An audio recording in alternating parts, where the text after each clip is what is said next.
If you want access to bonus episodes, reading lists for every series of Empire, a chat community, discounts for all the books mentioned in the week's podcast, ad-free listening, and a weekly newsletter, sign up to Empire Club at www.empirepoduk.com.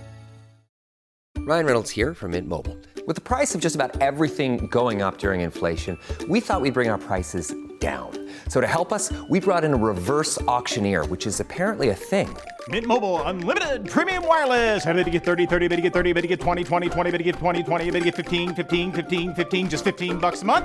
Sold! Give it a try at mintmobile.com/switch. $45 upfront payment equivalent to $15 per month. New customers on first 3-month plan only. Taxes and fees extra. Speed slower above 40 gigabytes. See detail.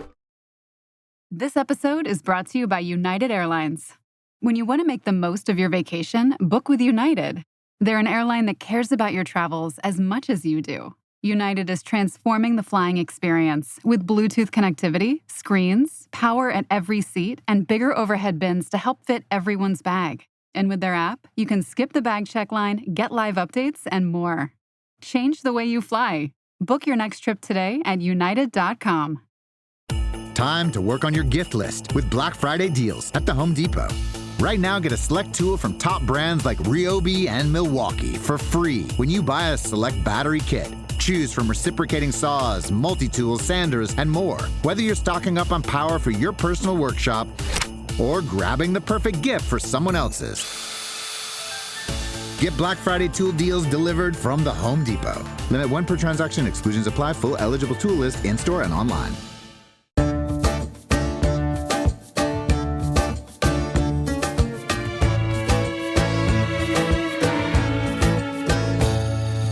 Hello and welcome to Empire with me, Anita Arnon. And me, William Trimble. We're just all giddy because we like this subject, pirates, and thank you for liking it too. We've had so many nice things said about it. We have been looking at real-life pirates, as you know, if you've been following the series. Blackbeard, William Kidd, Henry Avery, boo hiss, terrible Henry Avery. He's my favourite. I mean, he's your not favourite. in real life, but it's the best story. It was an extraordinary story. He's an appalling human being. Appalling. Appalling human being, but what a tale. It's a good story, but I mean, you know, still, I'm sort of team William Kidd. William Kidd was free William Kidd. I was going to get T-shirts. It was every bit as bad as the rest of them, I'm quite sure. Not on the Henry Avery scale of shit.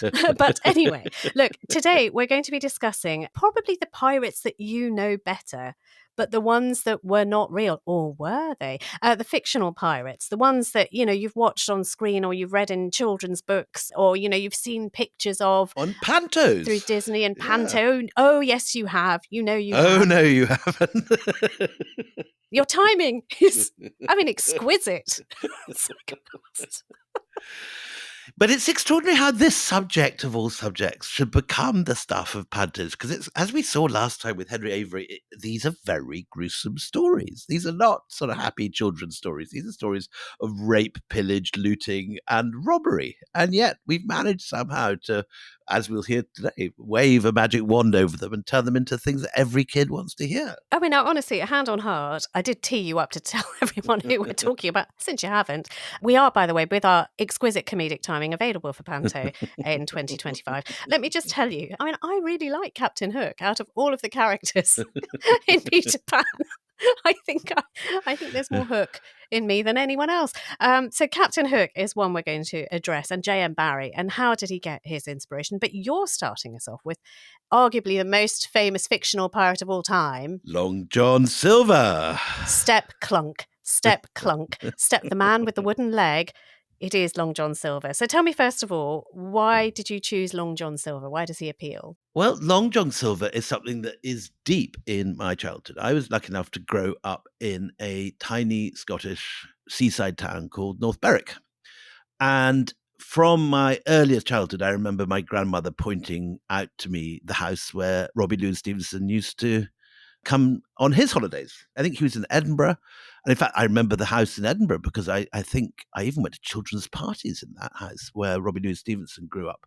So he was very much around. Long before I really knew who he was someone that was very much talked about in the place that I grew up. And the story always was. And there were different versions of the story. I always heard, first of all, that it was the Bass Rock that was the basis of Treasure Island.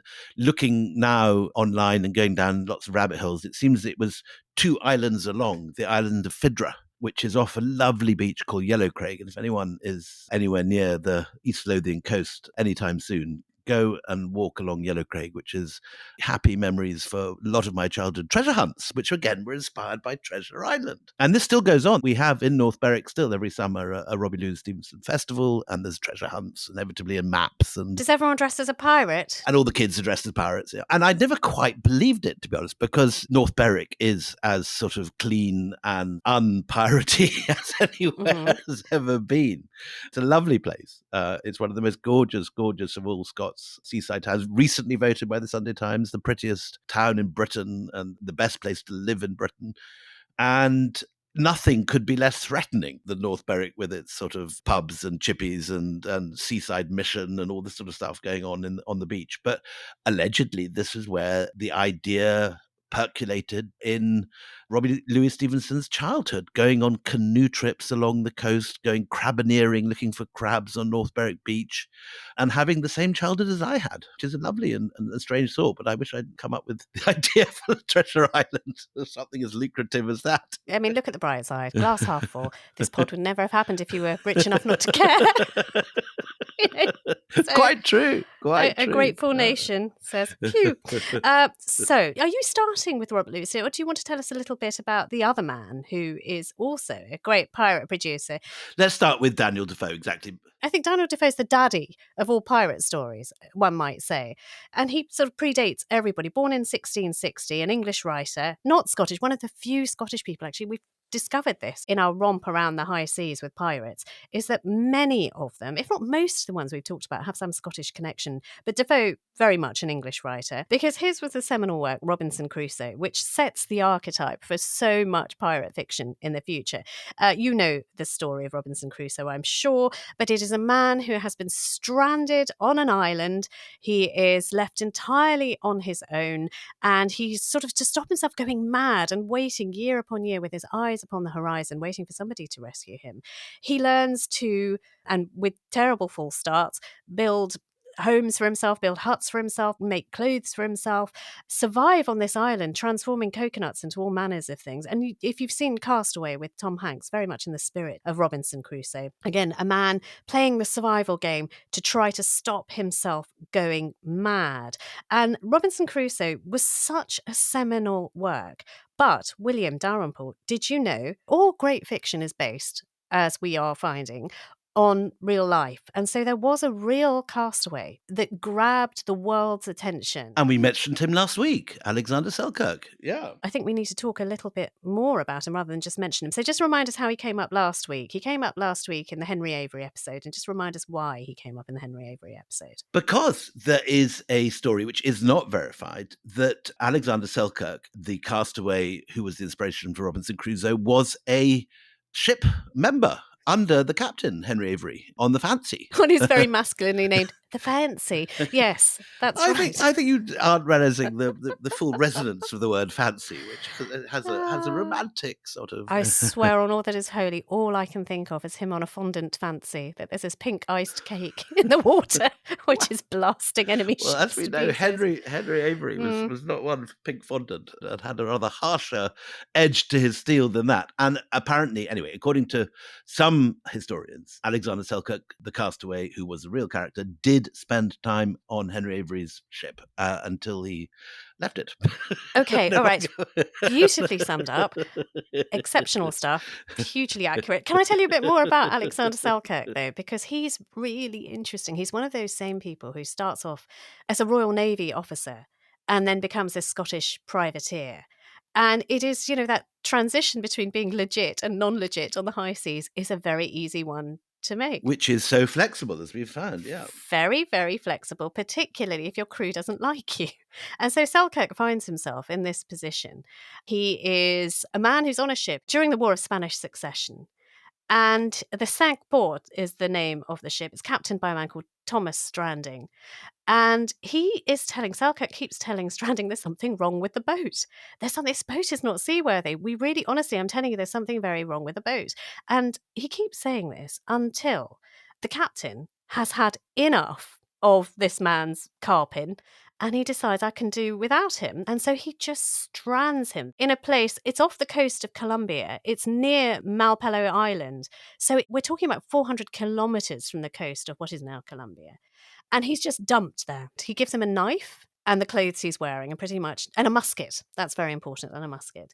So Selkirk finds himself there, and he, like Robinson Crusoe, is staring constantly on the horizon. He is Fife, born and brought up. Like everybody we're going to see on this story. According to reports, he was a quarrelsome man with an unruly disposition and had been in court before being a privateer and then stranded for indecent conduct in church. And I really wanted to go see what that was. What did he do? That's in the record. In Lower Largo, no less. What did he do in church? But he's on this island, and lucky for him, he has grown up in the house of his father, who is a shoemaker and a tanner in Lower Largo. So he's sort of, imbibed through this. And it's probably that experience that saves his life, to be honest, because through what he has seen and what he decided not to be his career, very soon it becomes clear to this poor man who is, how long is he stranded? I think he's stranded for about 3 years on this island. Exactly. And we haven't said that the ship he gets dumped from immediately sinks. Oh, sinks. He was right. He was He was absolutely right about this ship not being seaworthy. It was creaking and groaning. They dump him and they go off, and the ship then promptly sinks. So, if only he had the pleasure of saying, told you so. But he doesn't even know this because he's so stranded. He's stranded and he's sitting doing sort of skinning goat skins. Well, that's what he does. So his clothes fray to pieces. And so then he does, with his musket, he hunts animals, and he has a very finite amount of bullets, but he manages to get, in the early days, shoot for food, and then skins them, and then puts them to one side thinking this will come in handy at some point.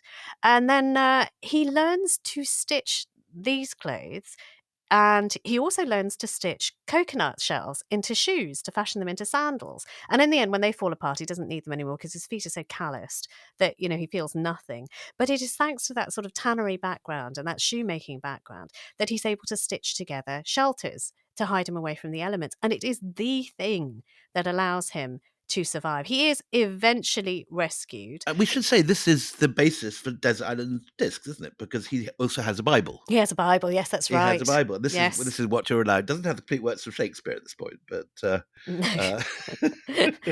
yes. But he has to wait until 1709 when a ship called the Duke notices him. The captain of the Duke takes him aboard, and he immediately becomes this overnight sensation and sort of pretty much dines off the story for the rest of his life. There's some lovely bits of stories. He lives off feral goats and wild turnips. It's the nicest, it's not a bad diet, isn't it? He personally domesticates the cats of the island and gets them to catch the rats, so he doesn't get overrun by rats. It is an amazing story. If you read Defoe's Robinson Crusoe, because he would have been, like everybody else, bombarded with the story of Selkirk and how extraordinary this man was. And he sort of reproduces it. A nice detail for you, if you're so keen on these very feminine ships, you'll be glad to hear that the ship that picks him up is called the Duchess, which would go nicely in a fleet with the Fancy. That's hilarious, because I read it was the Duke. Oh, how interesting. It is the Duchess. I literally wrote down his ship was the Duke. Captained by no less than William Dampier. Right. That's so funny. I wrote down the Duke, so my brain wouldn't take that on. But Defoe does more than just kind of plagiarise the life of Selkirk and reproduce it, because he does produce this thing called the Pirate Code. Now, tell us, this is the first time this idea of a pirate code comes into the public consciousness. Remind us, what is the Pirate Code, William? So, yes, we've talked about the pirate code before. It's this idea, this fantasy, really. And this is one of the bases for this fantasy, that all pirates are equal, that whether you're black or a slave or wherever you're from, once you're in the Jolly Roger, you are all pirates together. But we know it not to be true at all, don't we? And in fact, all these guys have much darker and much more hierarchical horror stories attached to them. And slaves remain slaves, in fact, are often turned into slaves by these pirates. And Defoe is creating the beginning of this myth. It's an attractive idea that generations love. So the romance is there, yes. Free men in an unfree world, that there is some honour among thieves. It is an honour code among these thieves. Yep.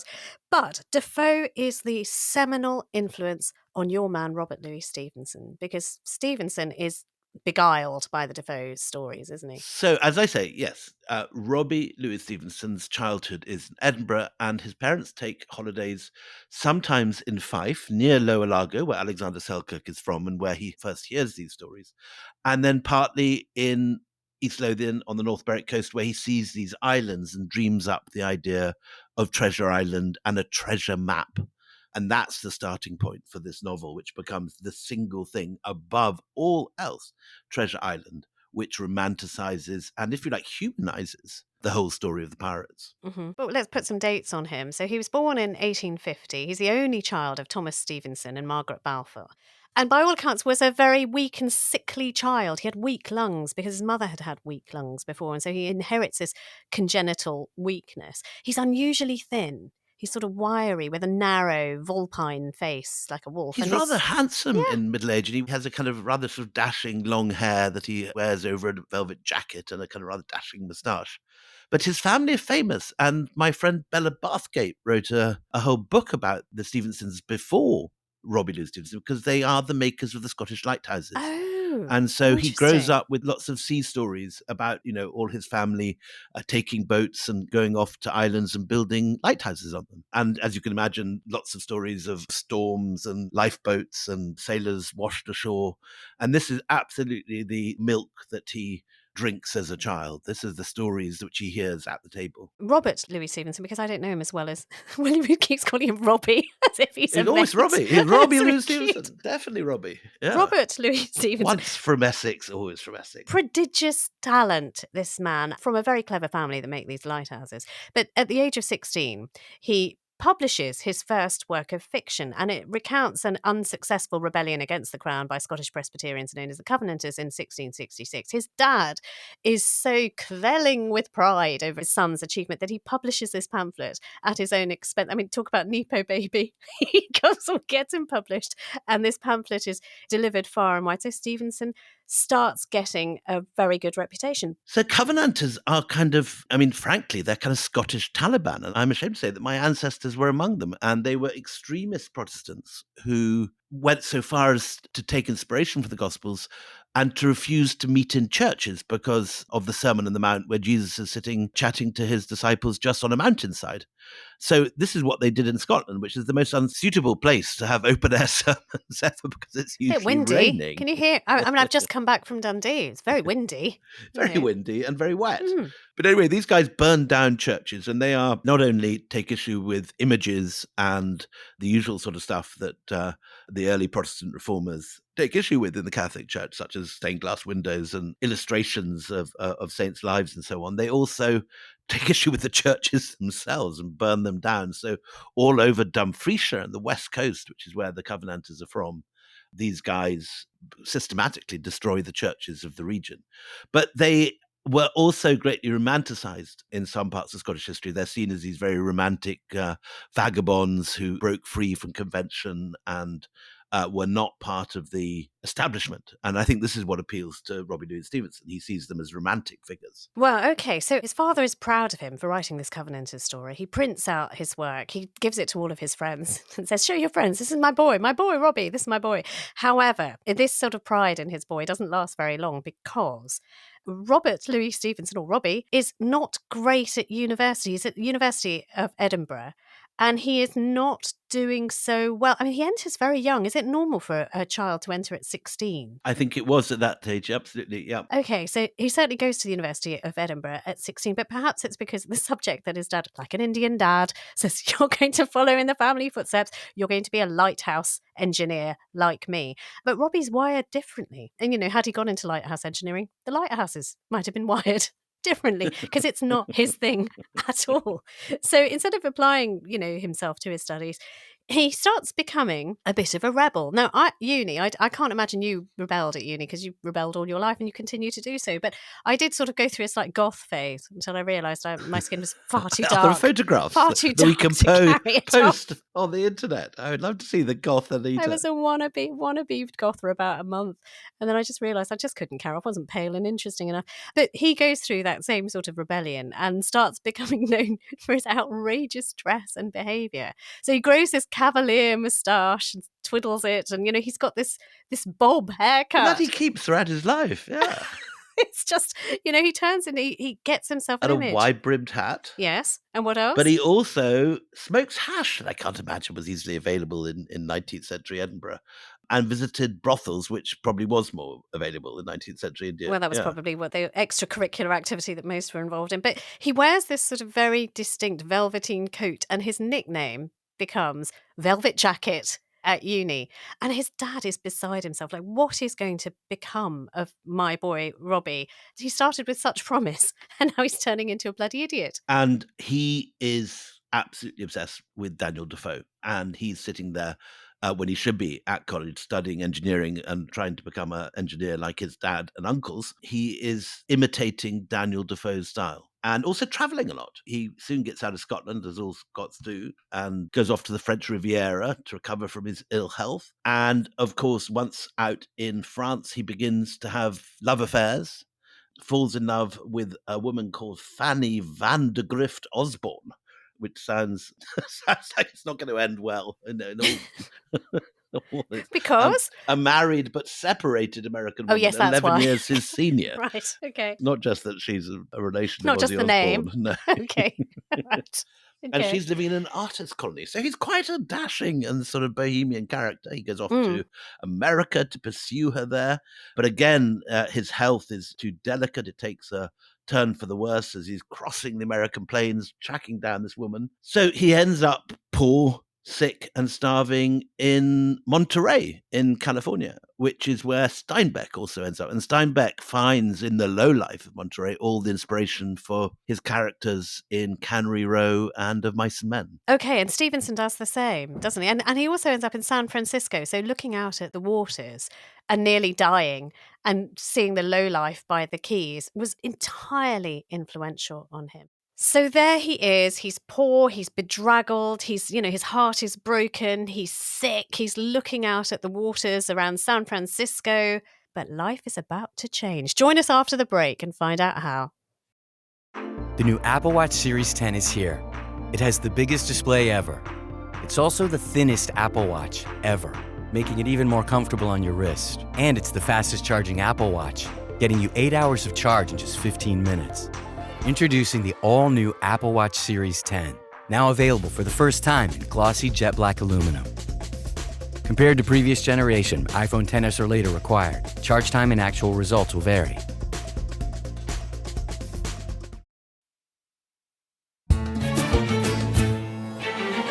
Welcome back. So we left poor old Robbie Louis Stevenson far from Scotland in Monterey, heartbroken, impoverished and sick. But things take a turn for the better quite soon after that. And he hears that Fanny has indeed obtained a divorce from her husband. And on May the 19th, 1880, she and Stevenson were married.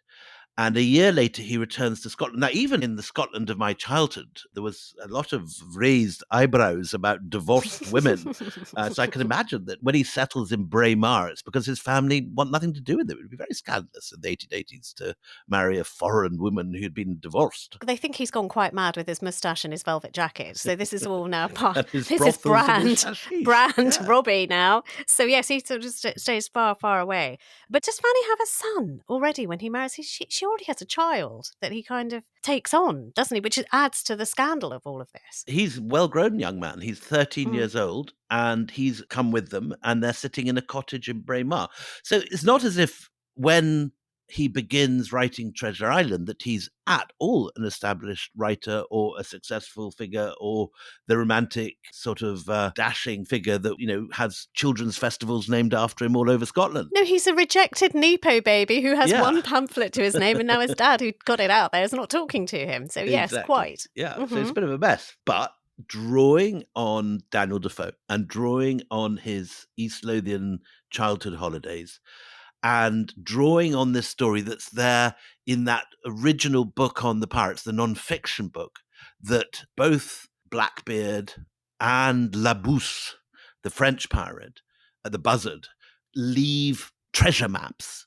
These are historical stories which are actually established, and drawing on that gives the starting point for this book, Treasure Island, when a treasure map is found. It's even more charming than that. It starts with a home project. So Fanny's 13-year-old son is busying himself around this Braemar cottage. He's not got any of his friends left. He's not with his dad, so he starts amusing Presumably they're himself. short of cash too. Yeah, he does paintings using watercolours. And he wants to turn this sort of drab cottage into something more beautiful. This 13-year-old, you can totally see this in your mind's eye. So he starts turning the rooms into a picture gallery just to keep himself occupied. Stevenson is charmed by this and sometimes joins in. And it is on one of those occasions that he makes this map of a fictional island, which he calls Treasure Island. And that is this image in the cottage on the wall in this picture gallery that is the imagination of a 13-year-old, that the idea of Treasure Island haunts him and keeps coming back to him. This map that he's drawn just to, entertain his stepson. And the Scottish lore, which may or may not be true, is that the shape of the Treasure Island, which is drawn, is the island of Fidra between Gillen and North Berwick in East Lothian, and it's turned upside down, and that's the shape of the island. That is so interesting. He actually talks about this map and how this sort of image keeps haunting his brain. He says, as I paused upon my map of Treasure Island, the future characters of the book began to appear then visibly among imaginary woods, and their brown faces and their bright weapons peeped out at me from unexpected quarters, fighting and hunting treasure on these few square inches of a flat projection. And the next thing I knew, says Robert Louis Stevenson, I had some papers before me and was writing out a list of characters. Isn't that great? That's brilliant. It starts with those characters and a list of chapters he also says that he makes at this beginning. So, it's haunted by this picture and this idea that's struggling to come off the page. He decides very early on, I suppose like Defoe as well, that this will mean more if it has some historical grit in it. So he writes to the London booksellers, very famous booksellers called Nutt and Bain, and he says, can you send me all historical information about pirates, in brackets, not buccaneers, but pirates like Blackbeard, because he wants facts to underpin his story, like Defoe had done with Selkirk. And he had in his mind that the prospective readership is very much going to be boys like Fanny's son. I suppose you write for who you see and who you care for. And so this sort of steady stream of books comes to him, some of which are really dodge, by the way. As we found out, a lot of the pirate factual books that were written at the time were based on nonsense, are fiction. But, that's what he has, and he has a good heart in him. But he comes up with these characters. So he finds that the main character in his book is going to be Jim Hawkins, a young lad who finds a treasure map in an old sea chest belonging to a deceased sailor called Billy Bones at his family inn. You can't get a better name than Billy Bones, can you? It's fantastic. Yeah, exactly that. And then the voyage begins with Jim alongside a man called Dr. Livesey and someone called Squire Trelawney, who set out to try and find treasure, hiring a ship, the Hispaniola. And unknowingly, they bring aboard a man and a crew. And the man who leads this crew, go on, you take it away. I know you want to. Long John Silver, no less. Okay, so then what happens in the story? Well, of course, there's a mutiny. Mid-voyage, Jim overhears Long John Silver and the crew plotting a mutiny, realizing their intent to seize the treasure for themselves. And then they go off onto the island, and Jim and his allies battle Silver's pirates in a series of skirmishes while racing to find the buried treasure. And then they return, defeating the mutineers, securing the treasure, and Jim and the remaining loyal crew return to England. But Long John Silver, who's not a sort of total villain, is he? He's not a pure evil, no. He's really sympathetic, actually. He's scared of being hanged, and he wants to make a bit of money and have a life, doesn't he, really? And he does escape with a portion of the loot. So Long John Silver is not the kind of demon that Captain Hook and some of the other sort of more dodgy fictional pirates. I'll make an impassioned claim for Captain Hook in our next episode of Fictional Pirates, but let's put him to one side. But Long John Silver, I mean, you will remember him. He has a parrot on his shoulder and a wooden leg. So that's step thunk when you know he's coming. So let's find out actually if there are, real historical precedents for what is in the book. So, I mean, we know that things that have become very popular with pirates are actual things. Pieces of eight is what his pirate. No, his parrot. His parrot keeps saying, and those are actual coins that are minted in the Americas from the late 15th century throughout to the 19th century. I had never worked that out all my childhood. I used to read about pieces of it and even played that game, Buccaneer. Did you ever play Buccaneer when you were a child? What's Buccaneer? Buccaneer was a sort of Monopoly-style board game that was sort of all about pirates, and you had diamonds and pieces of 8 and treasure chests and maps. And, it's No. great game. I played a game called Buckaroo. Buckaroo, which is a donkey. Donkey. We hang I was as it very kicks bad at off. Buckaroo. Not Buccaneer. Yeah, Buckaroo I liked. So that is true. We know that he would have come across stories like that of William Kidd, who had buried treasure.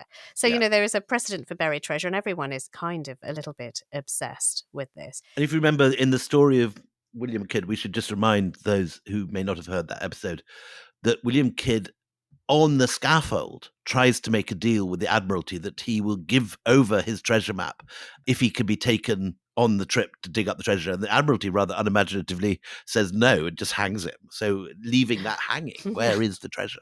Literally leaving it hanging, and people are still looking for the treasure. We did tell you about some arrests that have been made in Asia.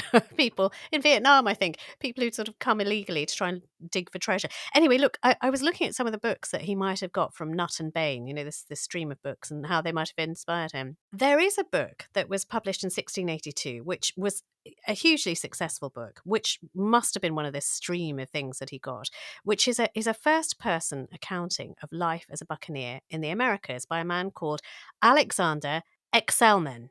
I think I'm saying it's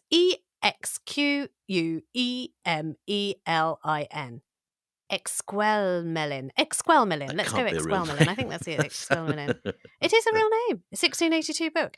And it is a primary source on Caribbean raiders throughout the 1660s. So people sort of come to this man, and he writes, this guy, Alexander, a lot like Jim Hawkins' voice. So he presents himself, he's on these voyages, but he's very much like Jim Hawkins is, an innocent among thieves, that he just happens to be on these voyages. So that voice, I don't think it's too much of a stretch. That this is very influential on him, and it's a first-person account, and he describes the pirates much in the way Jim Hawkins describes the crew. There is also that very sus book that we've talked about before, Captain Johnson's General History of Pirates, Pyrates, which we have concluded is pretty much bullshit. Pretty much made up, but full of good stories that kicks off this whole bandwagon. But it has the names, even some of the names of the pirates that end up in Stevenson's book. You can find them. So, Howell Davis, Edward England, Bartholomew Roberts. There's a fictionalized Israel Hands in the Stevenson's book. You've got real pirates in his book, like Blackbeard, Edward Teach, that, makes a supporting role in there. And the geography, isn't it? The geography is not just the Caribbean, but it's also Madagascar, which kept coming into all our stories. Every one of our pirates that we talked about at some point goes to this famous pirate colony in Madagascar, both William Kidd and Avery and Blackbeard. And then there's also this interesting thing, which I'm longing to know more about, and we haven't dealt with enough, I think, this whole thing of the Malabar pirates, the pirates off the coast of Kerala. And there's a whole world of pirates that hunt down the spice ships and the Hajj ships, which are crossing the Indian coast. And we dealt with Avery in the Red Sea, capturing that incredible fleet of Hajis from Aurangzeb's court. But I love all these stories of all these guys operating out of the creeks of Malabar and Goa. We might come back to that. I mean, the thing is, the more you do this series, people sometimes ask me, are you ever worried that you're going to run out of material? No, because we are the land of the rabbit hole. And we have to force ourselves not to go through every rabbit hole we come across. Can I tell you a nice little nugget I found about Stevenson? Again, I'm really interested in how the formation of these works of art that then become legendary. And so I loved that story of the painting of the map on the wall with Fanny's 13-year-old son. But there's also another lovely story. Stevenson is friends with the parents of a guy called Philip Goss. And he will become the author of the 1932 History of Piracy. And the reason that Goss becomes obsessed with pirates is because Stevenson infects him with his passion, because he tells him and his siblings pirate-themed stories at bedtime. So he's often over for dinner, and they say, Uncle Robbie, will you tell us a story about pirates? And it infects Goss to such an extent, he builds up the most important collection of piracy books in this country. And he uses it to write a book in 1924 called The Pirates' Who's Who, The History of Piracy. And it's the first attempt to be sort of academic about this issue of piracy. And to try and work out what's true and what's not. Although he didn't do a very good job, it has to be said, because he does take on face value some of those old books that we now know to be a little bit full of nonsense. But Goss's book collection is so extensive and so well thought of. Do you know where it is right now? Where is it? The Royal Maritime Museum in Greenwich. So there's a direct line through bedtime stories and the Man of Treasure Island and an actual collection in an actual museum. Isn't that great? It would be lovely to spend time putting this all into a book, wouldn't it? It'd be great to write a pirate book. I'd love all that. Yeah. Also, just one other little nugget, since I'm getting overexcited about these things. Ben Gunn on Treasure Island, this character who is also stranded. So that's very much Alexander Selkirk, who's sort of on his island as well. This stranded idea of a man like Daniel Defoe's Robinson Crusoe is a real thing. But do you remember what Ben Gunn was desperate for on the island? What did you want?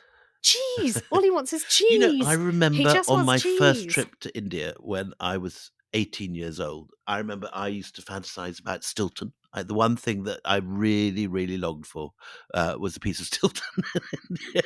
How interesting. I How didn't interesting. realize this is a long tradition. But Anita, tell me about who the historical characters are based on in Treasure Island, because each of them, or the main characters, do all have historical precedents, don't they? They have links that you can trace back. So Captain Edward England and the parrot. So there's a real parrot behind Long John Silver's parrot. There is a real parrot behind the parrot, yes. So Silver says he sailed with this man, Captain Edward England. It turns out he was real. And he was one of those pirates who visited Madagascar, Malabar. It's the same three places, isn't it? It's that sort of pirate triangle. Yes, the triumvirate of pirate. And he captured a 700-ton Portuguese galleon, allegedly laden with the wealth of the entire viceroyalty of Goa in 1721. So this is the same story as Labousse. Can you remember I told the story of how I'd gone to the grave of Labousse and found all the rum Yes. and the... Oh, yes. Yeah. So Yes. So these two together, Labousse, who's French, the buzzard, and Edward England and his parrot, so a very sort of avian crew, together land on this ship coming out of Goa. And it, in fact, is bringing the viceroy back with all his winnings from all his time in the Indies. And I think after the attack on Aurangzeb's flagship, this is the second biggest haul that any pirate ever captures. And they split it between Edward England and Labousse. When Labousse is at the scaffold, he takes his treasure map. This is the famous image, which again percolates into so much pirate literature. And he tears up the pieces of the map and throws it into the crowd. And so no one has the whole map, and everyone's trying to work out where Labousse's treasure is buried. And it's never been found. And again, people continue to look for it and continue to offer offerings at Labousse's grave. Yeah, you said you sort of, did you find sort of rum? Glasses of rum cigarettes, on and the pasties. Pasties as well. Nice. So he, real. Peter Scudamore, the surgeon who amputates Long John Silver's leg in the book. He is a real person. There was a real pirate called Peter Scudamore who was taken prisoner after the defeat and death of Captain Bartholomew Roberts. Roberts dies from a grape shot which struck him directly on the throat. And Scudamore tries to incite his fellow prisoners and also sort of Angolan slaves, which are below deck, retake the ship, saying it is better venturing to do this than to proceed to Cape Corso and be hanged like a dog. And sun-dried. And sun-dried, he says.